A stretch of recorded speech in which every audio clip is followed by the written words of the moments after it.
मेरा six on the back channel back again. So यार आज की इस वीडियो में एक सम सॉल्व करने वाले हैं कॉम्प्लीमेंट्री फंक्शन के ऊपर। गए वीडियो में आपको पता था कि कॉम्प्लीमेंट्री फंक्शन कैसे लिखते हैं, rules to write complementary function, इसके ऊपर मैंने वीडियो बनाई थी। अगर आपने वो वीडियो नहीं देखी तो मैं आपको हाईली रिकमेंड करता हूँ कि आप पहले वो वीडियो देखो, क्योंकि उस वीडियो में मैं जो कॉन्सेप्ट सीखा है, जो थियोरी सीखा है, वो मैं इस वीडियो में इंप्लीमेंट करने वाला हूँ।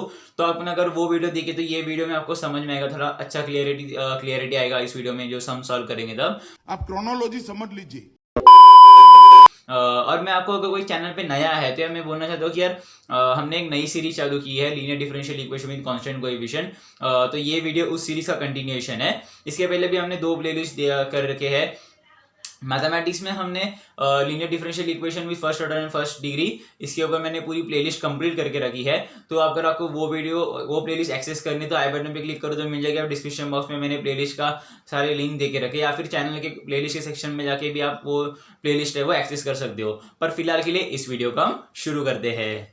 सो आज जो हम इक्वेशन करने वाले हैं वो इस तरह से है, third order of derivative of five with respect to x plus 2 into second order derivative of five with respect to x minus 5 into d y by d x minus 6y equal to 0। So इस तरह से हमें equation दिया गया है। तो जिस तरह से मैंने आपको गए वीडियो में बताया था कि मतलब कॉम्प्लीमेंट्री फंक्शंस कैसे हम फॉर्म करते हैं, उसमें मैंने आपको एक चीज बताई थी यार, हमें ये जो इक्वेशन है ये पहले अगर हमें कोई भी ऑक्सिलरी मतलब कोई भी हमें कॉम्प्लीमेंट्री फंक्शन लिखना है तो उसके पहले जो इक्वेशन हमें गिवन दिया गया है वो इसमें एसोसिएट इक्वेशन में होना चाहिए। अभी एसोसिएट इक्वेशन क्या होता है, वो होता है f d y equal to 0। अगर आपने मेरी जो पहली इंट्रो वीडियो में आपने ये पढ़ा होगा कि f d y equal to 0 इसे हम एसोसिएट इक्वेशन कहते हैं, और f d is equal to 0 अगर हम इसे इक्वल टू एफ डी को हम अगर 0 से इक्वलाइज कर दे तो इसे हम एसोसिएट इक्वेशन कहते हैं। इसको अभी इसी एसोसिएट इक्वेशन से हम इसके रूट्स निकाल के हम कॉम्प्लीमेंट्री फंक्शन निकालते हैं। तो ये मैंने आपको उस फर्स्ट वीडियो में बताया था।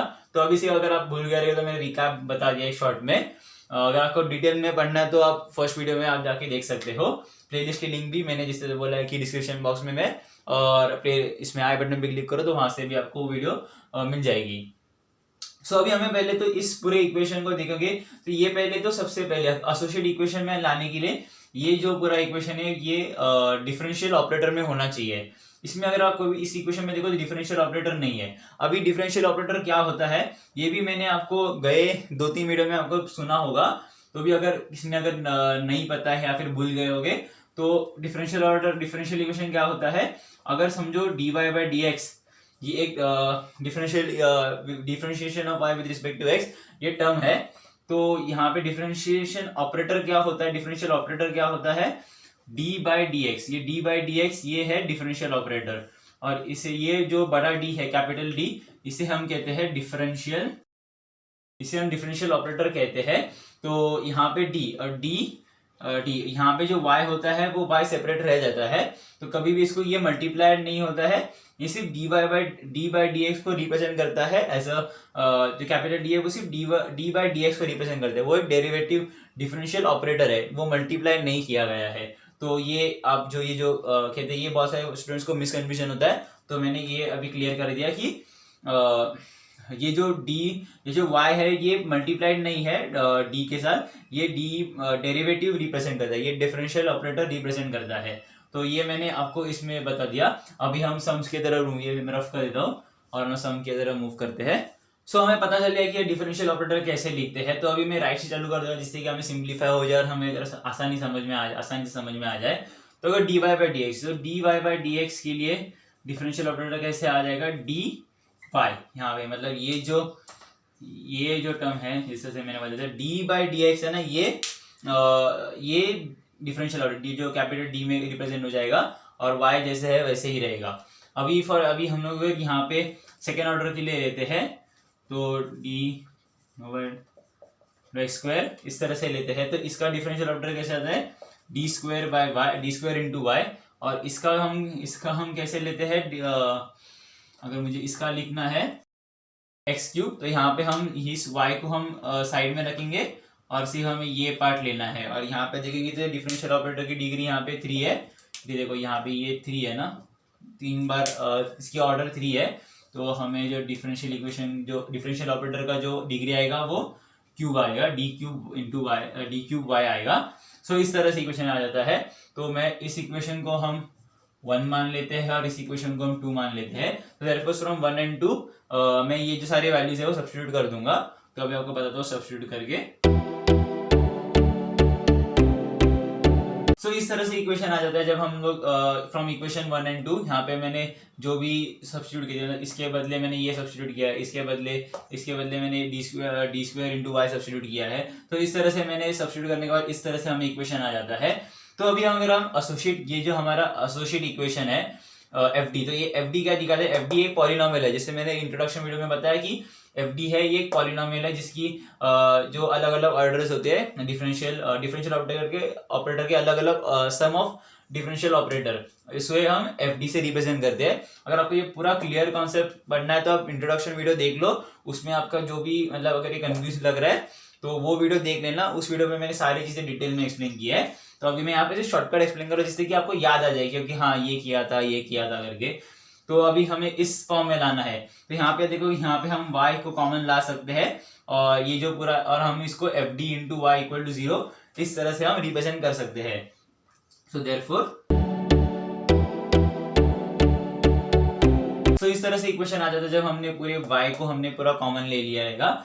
और अभी हमने यहाँ पे ये जो है ये हमारा FD है और ये y वेरिएबल और इक्वल टू 0 अभी आ गया ना। ये हमारा इसे हमें यही लाना था, एसोसिएट इक्वेशन लाना था।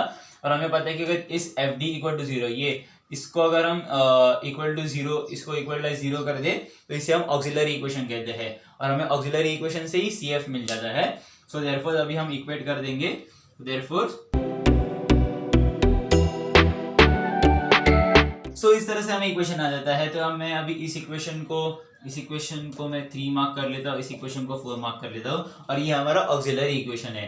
तो अभी हमें इस इक्वेशन के रूट्स निकालने हैं।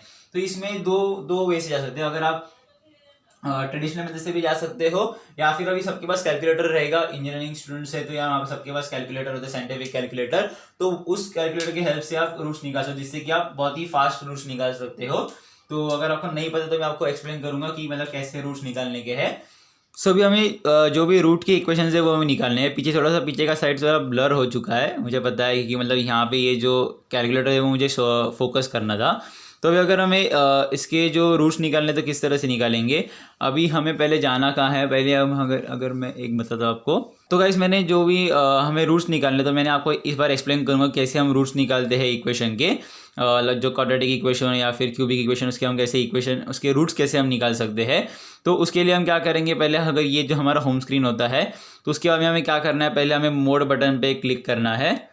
मोड बटन पे जाने के बाद हमें इक्वेशन जो 5 नंबर का है यहाँ पे 5 प्रेस करना है। यहाँ पे 5 ऑप्शन को प्रेस करेंगे।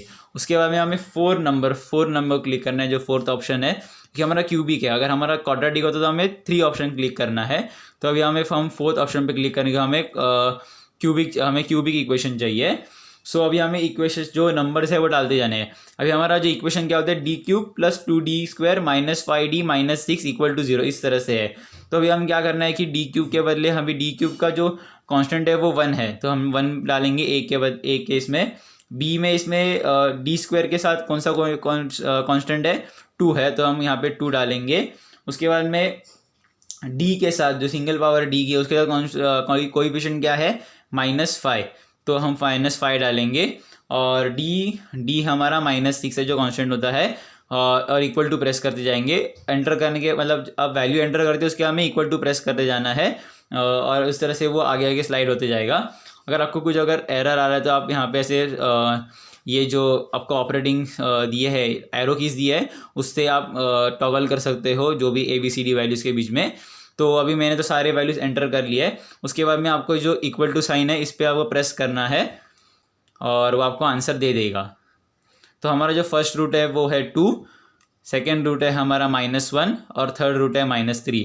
तो अभी हम उस इक्वेशन को मैं लिख दूंगा। तो अगर आपको क्वाड्रेटिक में करना है तो आपको यहाँ पे फिर से मोड में जाना पड़ेगा। 5 इक्वेशन अभी इस बार हमें थर्ड ऑप्शन लेना है। तो आपको कोई भी क्वाड्रेटिक इक्वेशन का अगर लेना है यहाँ पे ABC की वैल्यूज़ डालने की है और आपको क्वाड्रेटिक इक्वेशन के रूट्स भी मिल जाएंगे आसानी से। सो हमारे ऑक्सिलरी इक्वेशन के जो रूट्स है वो इस तरह से 2, -1, -3 जिस तरह से मैंने आपको कैलकुलेटर पे बताया सॉल्व करके। तो देयरफॉर मैं यहाँ पे स्टेटमेंट लिख दूंगा सिर्फ the roots of AE are इस तरह से मैं स्टेटमेंट लिख दी कि the roots of a e are, तो यहाँ पे ए ई जो है इसे हम ऑक्सिलरी इक्वेशन में डिनोट कर दूंगा। ये एक शॉर्ट फॉर्म है, मतलब ये एथिकल नहीं है, मैं यहाँ पे सिर्फ यहाँ पे शॉर्ट में लिख रहा हूँ जिससे कि हमारा टाइम और स्पेस बच जाए। सो अभी यहाँ पे हमने देखा था कि रूट्स निकाल दिया हमने ऑक्सिलरी इक्वेशन के 2, -1, -3। अभी हमें CF लिखना है। और मैंने गए वीडियो में CF के आपके रूल्स में बताया था कि उसके अलग अलग कंडीशंस होते हैं अकॉर्डिंग टू द जो हमें रूट्स निकल के आते हैं उसके हिसाब से कंडीशंस में, और उसके हिसाब से जो भी आपके जो कॉम्प्लीमेंट्री फंक्शंस है वो बिल्ड हो जाएंगे। तो अगर आप इस रूट्स को देखोगे ऑक्सिलरी इक्वेशन के, तो ये जो सारे रूट्स है 2, -1, -3, ये सारे यूनिक है और रियल भी है। तो ये फर्स्ट रूल में चले जाते हैं CF के कॉम्प्लीमेंट्री फंक्शन के। तो अगर हमें रूट्स अगर हमारे रियल एंड इक्वल है तो हमें जो CF वो इस तरह से आता है, CF is equal to C1 e raise to m1x plus C2 e raise to m2x plus and so on n तक चले जाता है।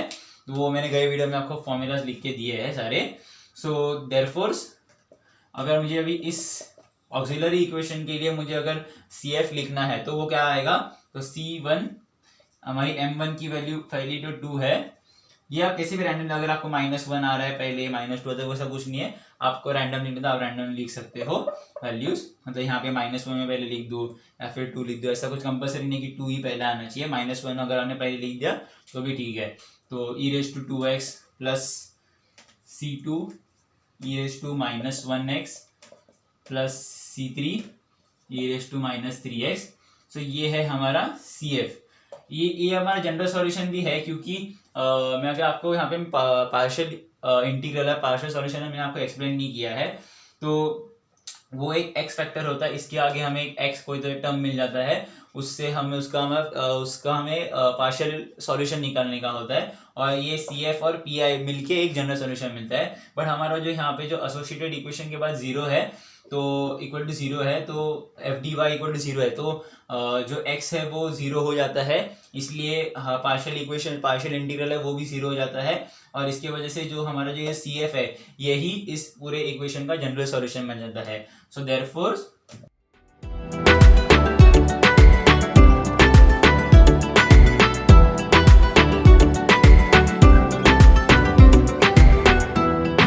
इस तरह से हमें जो जनरल सॉल्यूशन है वो मिल जाता है। तो ये जनरल सॉल्यूशन है फॉर द गिवन इक्वेशन। सो फिलहाल इस वीडियो में बस इतना ही है। होप मैंने आपको जो पढ़ा है वो समझा हो। अगर आपको वीडियो इन्फॉर्मेटिव लगी हो तो प्लीज इस वीडियो को लाइक कर देना, और ये जो CF टॉपिक है इसके ऊपर मैं और आने वाले वीडियोस में सम्स करूंगा।